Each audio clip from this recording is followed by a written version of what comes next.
ചങ്ങായിമാരെ, നിങ്ങൾക്ക് സമയം ഉണ്ടെങ്കിലും ശരി, സമയം ഇല്ലെങ്കിലും ശരി, ഈ വീഡിയോ നിങ്ങൾ കണ്ടേ പറ്റൂ. ഈ വീഡിയോ കണ്ടാൽ നിങ്ങൾക്ക് ഒരുപാട് ചിരിക്കും ചെയ്യാം, കുറെ ചിന്തിക്കും ചെയ്യാം. കുംഭമേളയുടെ പേരും പറഞ്ഞിട്ട് മുസ്ലിങ്ങളെ തോണ്ടാൻ വന്ന പൗരൻ എന്ന ഒരു പൗരന് നമ്മുടെ അൻസാരി ഉസ്താദ് വയറ് നിറയെ കൊടുത്ത്. നമ്മുടെ ടെക്നോളജി ആണെന്നെ ഉസ്താദ് വധിച്ച ശേഷം, ടെക്നോളജി ആണ് ഇപ്പൊ ഇമ്മാരി വൃത്തികേടും കൊണ്ട് വരുത്തില്ല. അതിനുശേഷം പുതിയൊരു അവതാരം വന്നിരിക്കുകയാണ്, പൗരൻ. നമുക്ക് പൗരനെ ഉസ്താദ് വധിക്കുന്ന മനോഹരമായ ദൃശ്യം ഒന്ന് കണ്ടിട്ട് വന്നാലോ? ഒരു ചെറുപ്പക്കാരന്റെ മാനസികാവസ്ഥ ആലോചിച്ച് മലപ്പുറം തിരുനാവായയിൽ നടക്കുന്ന കുംഭമേള തടഞ്ഞ സർക്കാർ. നിങ്ങൾക്ക് ഇതിൽ വലിയ അത്ഭുതം തോന്നുന്നു? എനിക്ക് ഇതിലൊരു അത്ഭുതം തോന്നുന്നില്ല കേട്ടോ. കേരളത്തിൽ പ്രത്യേകിച്ച് മലപ്പുറത്ത് ഈ കുംഭമേളയുടെ ഒരുക്കങ്ങൾ ഇതുവരെ എങ്ങനെയാണ് എത്തിയതെന്നാണ് ഞാൻ ചിന്തിക്കുന്നത്. അപ്പൊ കുംഭമേള സർക്കാർ തടഞ്ഞതിനേക്കാൾ മുമ്പേ അത്ഭുത പരതന്ത്രനാക്കിയത് മലപ്പുറം ജില്ലയിൽ ഇതുവരെ കുംഭമേള ഒരുക്കങ്ങൾ ഇവിടം വരെ എത്തി എന്നുള്ളതിനെ കുറിച്ച് ആലോചിക്കുമ്പോഴാണ് മുമ്പ് അത്ഭുതപ്പെടുന്നത്. പറഞ്ഞു മനസ്സിലായില്ലേ? ശശികല ടീച്ചറോ സുരേന്ദ്രനോ ഒന്നുമല്ല. നോക്കിയ മുഖം നോക്കിയേ, കാണാൻ അത്യാവശ്യം കുഴപ്പമില്ലാത്ത തരക്കേടില്ലാത്തൊരു ചെറുപ്പക്കാരൻ, അത്യാവശ്യം തടിപിടുക്കൊക്കെ ഉണ്ട്. ഒരു പഴമക്കാരനാണ് എങ്കിൽ അദ്ദേഹത്തിന് ഒരു സോഴ്സിലൂടെ മാത്രം കേട്ടതുകൊണ്ട് അങ്ങനെ തന്നെ വിശ്വസിച്ചു എന്ന് പറയാം. ഈ ചെറുപ്പക്കാരനെപ്പോഴുള്ള ആളുകൾക്ക് സത്യാവസ്ഥ മനസ്സിലാക്കാൻ എന്തെല്ലാം തരത്തിലുള്ള സോഴ്സുകൾ നിന്നുണ്ട്. ഈ കാലഘട്ടത്തിൽ ഈ ചെറുപ്പക്കാരൻ പറയുന്നത് നിങ്ങൾ കേട്ടില്ലേ? മലപ്പുറം ജില്ല, മോനെ നിങ്ങൾ ചെറുമാൻ സ്ഥാനം കിട്ടി തിരുവനന്തപുരം ജില്ല ഉണ്ടല്ലോ, ആ തിരുവനന്തപുരം ജില്ലയേക്കാൾ കൂടുതൽ ക്ഷേത്രങ്ങളുള്ള ജില്ല മലപ്പുറം ജില്ലയാണ്. 1300 ക്ഷേത്രങ്ങളുണ്ട്. ഇന്ന് വരെ ഏതെങ്കിലും ഒരു അമ്പലത്തിന്റെ കീർത്തനങ്ങളോ അവിടുത്തെ ആചാരാനുഷ്ഠാനങ്ങളെയോ ഏതെങ്കിലും തിരക്ക് തടസ്സപ്പെടുത്തുകയോ അത് ബുദ്ധിമുട്ടാന്ന് പറഞ്ഞ ഒരു മുസൽമാനെ കാണിച്ചു തരാം. സമീപകാലത്ത് മലപ്പുറം ജില്ലയിൽ തന്നെ ഒരു ക്ഷേത്രത്തിൽ പാട്ടുമായി ബന്ധപ്പെട്ട് അവിടെ വെക്കുന്ന കീർത്തനങ്ങളുമായി ബന്ധപ്പെട്ട് ഒരു ഹർജി പോയി, വലിയ വിവാദങ്ങൾ ഉണ്ടാക്കി. അത് ശശികല ടീച്ചർ അടക്കമുള്ള ആളുകൾ പോസ്റ്റ് ചെയ്തിരുന്നു. നിങ്ങൾ അറിഞ്ഞാണ് അന്ന് പുറത്തേക്ക് വന്ന വാർത്ത മുസ്ലിം ലീഗും കോൺഗ്രസും കൂടെ തടഞ്ഞു എന്നുള്ളതാണ്. മലപ്പുറത്തിന്റെ മതേതരത്വം എന്നൊക്കെ പറഞ്ഞ് വലിയ രൂപത്തിൽ പരിഹാസം. അവസാനം ന്യൂസ് സൈറ്റ് തന്നെ നേരിട്ട് പോയി അന്വേഷണം എന്താ അവസ്ഥ?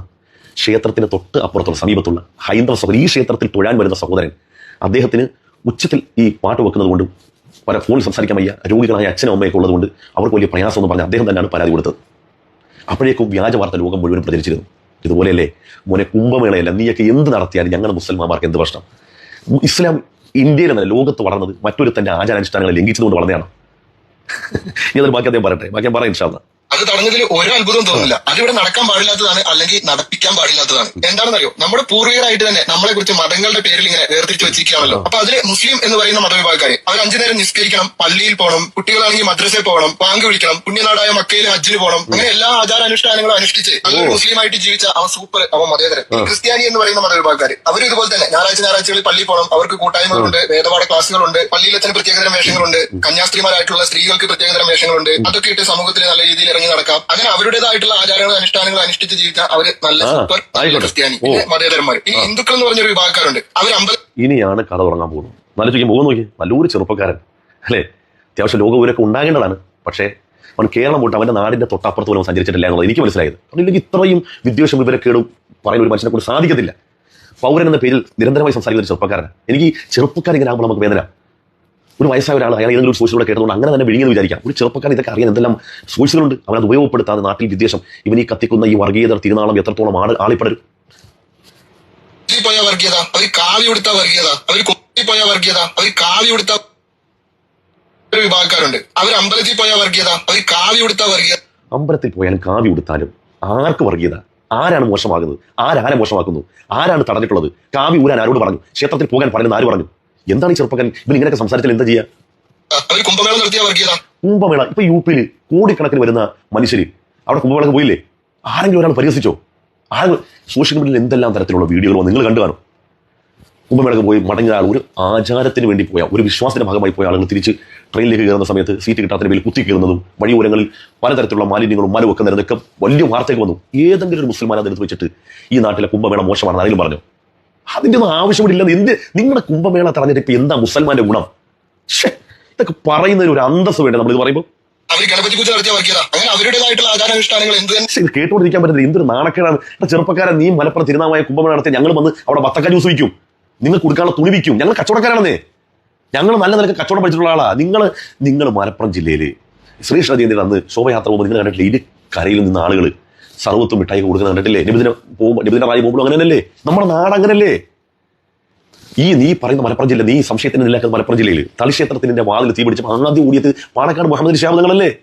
എടാ ചെറുപ്പക്കാർ, ഇതൊക്കെ നാണക്കേടാണ്. ബുദ്ധിയുള്ളവൻ ചിന്തിക്കുന്ന ഒരു പൗര നാണക്കേടാ ഇതെങ്ങനെയൊക്കെ പറയുന്നത്. ലക്ഷ്മി കോനോത്തും ശശികല ടീച്ചറൊക്കെ പറഞ്ഞ് ഞങ്ങൾക്ക് ഇതൊക്കെ കോമഡി ആയിട്ട് തോന്നുള്ളൂ. നീ ഇത് പറയരുത്. നീ ചെറുപ്പക്കാരല്ലേ, നിനക്കൊക്കെ ചിന്തിച്ചൂടെ? നിന്റെ കുംഭമേള അവിടെ നടന്നാൽ മുസൽമാൻ ഉണ്ടാകുന്ന നഷ്ടം എന്താ? എടാ ഞങ്ങൾ ഈ നാട്ടിൽ, ഈ രാജ്യത്ത്, ഈ ലോകത്തുണ്ടായത് എങ്ങനെയാ? ഞങ്ങളെ സംബന്ധിച്ച് നീ പറഞ്ഞല്ലോ നിസ്കരിക്കുന്ന നിസ്കാരം, നോമ്പ്. ആലപ്പുഴ നഗരത്തിൽ ഒരാൾ വന്നാൽ, ഒരു ഹിന്ദു വന്നാൽ പോലും അവനിക്ക് പൈസ കൊടുക്കാതെ അവനിക്ക് മൂത്രമൊഴിക്കാൻ കാഷ്ടിക്കാനും പറ്റിയ സൗകര്യങ്ങൾ. ഞങ്ങൾക്കൊരു പള്ളി ഒരു പള്ളി നിർമ്മിക്കുമ്പോൾ ആദ്യം ഞങ്ങൾ ചിന്തിക്കുന്ന അവരുടെ മൂത്രം പറയാം. ഞങ്ങളുടെ ഏതെങ്കിലും ആചാരാനുഷ്ഠാനങ്ങൾ കൊണ്ട് ആർക്കെങ്കിലും ബുദ്ധിമുട്ടുണ്ടോ, അങ്ങനെ പ്രയാസമുണ്ടോ? ഞങ്ങളൊരു മഹാസമ്മേളനം വെച്ചാൽ ഞങ്ങൾ ആദ്യം ചിന്തിക്കുന്നത് അവിടെ വരുന്നവർക്ക് മൂത്രം ഒഴിക്കാനുള്ള കാഷ്ടിക്കാനുള്ള സൗകര്യങ്ങളാണ്. മനുഷ്യന്റെ പ്രാഥമിക കാര്യത്തിന് ആദ്യം പ്രയോറിറ്റി. എന്നിട്ടാണ് ഇപ്പം ഒരു കുംഭമേളയുമായി ബന്ധപ്പെട്ട് എന്തെല്ലാം തരത്തിലുള്ള വാർത്ത പുറത്തു വന്നു. അവിടെ മുഴുവനും മലയാളികളല്ലേ പറഞ്ഞത് മലം കൊണ്ട് നിറഞ്ഞു എന്നും അതുപോലെ ട്രെയിനിന്റെ സീറ്റുകൾ കുത്തിക്കീറുന്നെന്നും AC കമ്പാർട്ട്മെന്റ് അടിച്ചു തീർത്തുന്നൊക്കെ. ഇതെല്ലാം ഈ വാർത്ത വന്നിട്ട് ഞങ്ങൾ ആരെങ്കിലും എടുത്ത് വെച്ച് മോശമാക്കി പറഞ്ഞു അതുപോലെ ഇവിടെയും വരാൻ പോകണം നിങ്ങൾ ആരെങ്കിലും പറഞ്ഞു? അതൊന്നും പറയില്ല. ഞങ്ങൾ അങ്ങനെ പറയുന്നത് അങ്ങനെ അത് മറ്റൊരു മതത്തിന്റെ വിശ്വാസം ആചാരമൊന്നും ഞങ്ങളുടെ പ്രശ്നമല്ലെന്ന്. ഞങ്ങളെ സംബന്ധിച്ചിടത്തോളം ഞങ്ങൾക്ക് ഞങ്ങളുടെ വിഷയങ്ങളുണ്ട്. ഞങ്ങൾക്ക് സംസാരിക്കാനും പറയാനൊക്കെ ഞങ്ങളുടെ വിഷയങ്ങളുണ്ട്. ഞങ്ങൾ നിങ്ങൾ പറഞ്ഞ പോലെ നിസ്കാരമുണ്ട്, അതുപോലെ തന്നെ അതിന് മുന്നോടിയായിട്ടുള്ള ഒന്നുകൊണ്ട്, അതുപോലെ കുട്ടികൾ മദ്രസയിൽ പോകുന്നുണ്ട്. ഇപ്പൊ ഞാൻ ഒരു കുട്ടിക്ക് മദ്രസ വിദ്യാഭ്യാസം ലഭിക്കുന്ന അഥവാ ഇവിടെ 23-24% മുസ്ലിങ്ങൾക്ക് ലഭിക്കുന്നതിന് 10 പൗരൻ ലഭിക്കുന്നില്ലല്ലോ. പൗരൻ സങ്കടപ്പെടുന്നതിന് പകരം ഇത് പ്രാക്ടിക്കലാക്കാൻ വേണ്ടി നോക്ക്. അത് നോക്കാം. നിങ്ങൾ ഞങ്ങളുടെ മേൽ കുതിര കയറിയിട്ട് നിങ്ങൾ മലപ്പുറത്ത് കുംഭമേളയാണ് എന്ത് വേണം വെച്ചൊക്കെ നടക്കട്ടെ, ഇവിടെ എല്ലാം നടന്നോട്ടെ, ഞങ്ങൾ അവിടെ വന്ന് വത്തക്ക വെള്ളം വിൽക്കാം, നിങ്ങൾ മേടിച്ചു കൂടി നമുക്ക് അങ്ങനെ ഒന്നിച്ചു പോവാം. അതിന് പകരം അവിടെ ആരും ഇങ്ങനെ വന്ന് വട്ടം നിൽക്കുകയാണ്. നിങ്ങൾ കുംഭമേളയല്ല, നിങ്ങൾ എന്ത് നടത്തുന്ന എന്ത് കാര്യം? നിങ്ങൾ ഈ കാലം അത്രയും നടത്തിയിട്ട് ഇപ്പം എന്താ ഉണ്ടായത്? നിങ്ങൾ ഈ കാലം മുഴുവൻ ഉണ്ടാക്കണം. ഇപ്പൊ ഇവിടെ മുസൽമാന്മാർ അത് നേരവണ്ണം ജീവിച്ച് കാണിച്ചു കൊടുത്തപ്പോൾ തന്നെ കോടിക്കണക്കിന് മനുഷ്യർ ഇസ്ലാമിന്റെ ഭാഗമായി. നിങ്ങളിപ്പം ഹിന്ദു നിരക്ക് കുറയുന്നു എന്ന് പറയുന്നു. എന്താ കുറയുന്നതിന്റെ കാര്യം നീ ചിന്തിക്കണം. അതിന് പല ഇതുപോലുള്ള വർത്താനല്ലേ നീ പറയുന്നത്? എന്തുകൊണ്ട് കുറയുന്നു? ആളുകൾ വിശ്വാസം വിടുന്നു, അല്ലെങ്കിൽ വിശ്വാസം താല്പര്യമില്ല. ഇപ്പം വടക്കേ ഇന്ത്യയിൽ ക്രിസ്ത്യാനികൾ എവിടെയെങ്കിലും ഒരു സ്ഥലത്ത് അവരുടെ മതപ്രചരണത്തിന് പോയ ഉടനെ അവർ മതം മാറ്റി നമ്മൾ പിടിച്ചകത്തിടുന്നു. ഇവിടെ നിന്റെ കയ്യിൽ മറ്റുള്ളവനെ ആകർഷിക്കാൻ എന്താ ഉള്ളത്? നീ വർഗീയതൊക്കെ പറഞ്ഞ നിന്റെ കയ്യിൽ എന്തുണ്ട്? ശശികല ടീച്ചറും ലക്ഷ്മി കോണാത്തും ഒക്കെ കാലങ്ങളായിട്ട് സംസാരിക്കുന്നത് ഏത് മനുഷ്യരെ അട്രാക്ട് ചെയ്യാൻ പറ്റി? എന്തൊരു കഷ്ടമാണ്. നിന്റെ കയ്യിൽ ആളുകൾക്ക് ദായകമായത്. ഇപ്പം ഞങ്ങൾ വാങ്ങി കൊടുത്താൽ അള്ളാഹു അല്ലാതെ ഒരു ദൈവമില്ല എന്ന് വിളിച്ചു പറയുന്നു, വർഗീയത എന്ന് പറഞ്ഞു. എടാ നീ അതിനപ്പുറത്ത് നിന്റെ ദൈവം 30 കോടി ദൈവം, അതിന്റെ വൈവിധ്യം, അതിന്റെ മഹത്വം നീ പറ, ഞങ്ങൾ കേൾക്കാന്നേ. നീ അത് മറ്റുള്ളവർ മിണ്ടാൻ പാടില്ല എന്ന് പറയുന്നത് അശ്ലീലമാണ്. ഏതോ ഒരു ക്രൈസ്തവൻ അവന്റെ വീടിന്റെ മതില് വിഗ്രഹാരാധനയെ കുറിച്ച് എഴുതിയപ്പോഴേക്കും നിങ്ങൾ അവിടെ പ്രതിഷേധം ഉണ്ടാക്കി അവനെ കൊണ്ട് വായിപ്പിച്ചു. അതിന് പകരം അവരെയും കൂടെ ചിന്തിപ്പിക്കാൻ പറ്റുന്ന ആശയം നീ പങ്കുവെക്ക്. അങ്ങനെ പറയല്ല, വിഗ്രഹാരാധന മഹത്വമാണ് എന്നുണ്ടെങ്കിൽ നീ അതിന്റെ യുക്തിപരമായ, അതിന് മനുഷ്യന് ദായകമായ രൂപത്തിൽ നീ അതിനെക്കുറിച്ച് സമ്മതിക്കൂ. ഞങ്ങളുടെ ദൈവത്തെക്കുറിച്ച് സമൂഹത്തെ പഠിപ്പിക്കുന്നില്ലേ? അത് പഠിപ്പിക്കുമ്പോൾ തന്നെ നിങ്ങൾക്ക് ഇത്ര വിഭ്രാന്തി പറയേണ്ട എന്താ? നീ അതിനെ എതിർത്ത് തോൽപ്പിക്കേണ്ടത് നീ കൊണ്ട് നടക്കുന്ന ആശയത്തിന്റെ മഹിതമായ മുഖവും സംസ്കാരം കൊണ്ട് നീ അത് തോൽപ്പിക്കും. നിനക്ക് പറ്റുമോ? നിന്നെ കൊണ്ട് നല്ല കീച്ചാപ്പാക്കാൻ പറ്റത്തില്ല. മനസ്സിലായില്ലേ? അതുകൊണ്ട് നിന്റെ കുംഭമേളാണെങ്കിൽ എന്ത് വേണം നടന്നോട്ടെ, ഞങ്ങളവിടെ വത്തക്ക വെള്ളം വിൽക്കാൻ വരാം. ഞങ്ങൾക്ക് സന്തോഷമേ ഉള്ളൂ. നിങ്ങൾ എന്ത് വേണം നടത്തിക്കോ, ഞങ്ങൾ അത് തടയത്തില്ല, ഒന്നുമില്ല. നിങ്ങൾ എത്ര സ്ഥലത്ത് ബാങ്കിനെതിരെ ഹർജി കൊടുത്തു, ഏതെല്ലാം സ്ഥലത്ത് പള്ളികൾ നിർമ്മിക്കാൻ നിങ്ങൾ തടസ്സം നിന്നു. ഞങ്ങൾ ആരെങ്കിലും നിങ്ങൾക്കെതിരെ പ്രതിഷേധമോ പ്രക്ഷോഭമോ ഇല്ല, അങ്ങനൊന്നും ഇല്ല. കാരണം ഞങ്ങളെ സംബന്ധിച്ചിടത്തോളം ഞങ്ങൾക്ക് പോട്ടെ കൂടുതൽ പറയണ്ട. പറഞ്ഞു കഴിയുമ്പോൾ ചിലപ്പം എന്നെ കേട്ടുകൊണ്ടിരിക്കുന്ന ഹൈന്ദവ സഹോദരങ്ങൾക്ക് എന്തെങ്കിലും വിഷമം ഉണ്ടാവില്ല. അപ്പോൾ ഹൈന്ദവ സഹോദരൻ പറയാണ് പച്ച വർഗീയതയാണ്, നമ്മളാരും നിങ്ങളുടെ ഒന്നും തടഞ്ഞിട്ടില്ല, മുന്നാരെ ഒന്നും തടയത്തില്ല, നിങ്ങൾ ഇതൊക്കെ ഇങ്ങനെ തന്നെ പോകണമെന്നുള്ളതാണ് അഭിപ്രായം. സന്തോഷമായി ഉസ്താദെ, സന്തോഷമായി. എന്നെ പോലുള്ള ഹിന്ദുക്കളെ പറയിപ്പിക്കുന്ന ഇവനെ പോലുള്ള ചാണക സംഖ്യക്ക് ഇതുപോലെ തന്നെ കൊടുക്കണം.